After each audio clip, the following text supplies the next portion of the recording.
పశ్చిమ గోదావరి జిల్లా భీమవరం కలెక్టరేట్ వద్ద భారతీయ కిసాన్ సంఘ్ ఆధ్వర్యంలో రైతులు ఆందోళన కార్యక్రమాన్ని నిర్వహించారు. సాగునీటి సమస్యలు, భూ పరిహారం, చెరువులు, మరుగు కలుషితం, కాలువలు, అధిక వర్షాల కారణంగా రైతులు నష్టపోతున్నారని రాష్ట్ర కార్యదర్శి పరిమ వెంకట రాఘవులు తెలిపారు. ప్రభుత్వం ఎంఎస్పీ, పంట బీమా, భూముల రీసర్వే వంటి సమస్యల్లో తగిన చర్యలు తీసుకోవాలని వినతి పత్రం సమర్పించారు. ఈ కార్యక్రమంలో భారతీయ కిసాన్ సంఘ్ రాష్ట్ర కార్యదర్శి పరిమ వెంకట రాఘవులు, భారతీయ కిసాన్ సంఘ్ జిల్లా అధ్యక్షులు గంట నాగరాజు, కార్యదర్శి తొంట వీర వెంకట సత్యనారాయణ పాల్గొన్నారు.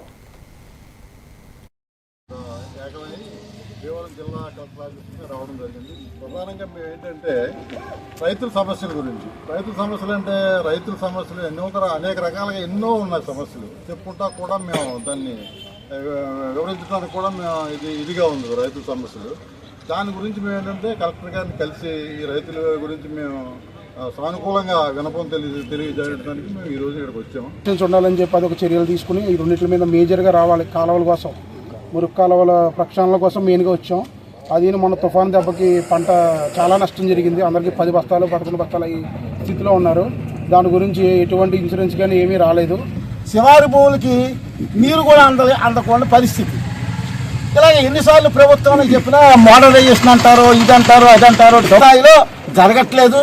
గ్రామాల వెన్నెముక, రైతు వెన్నెముక అని చెబుతున్నాయి తప్ప దీని మీద సరైన శ్రద్ధ లేదు.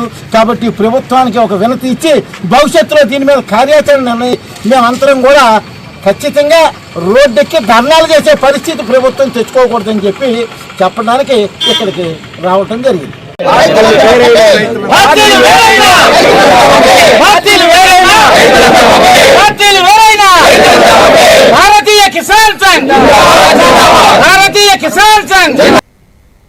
పల్నాడు జిల్లా నరసరావుపేట బీసీ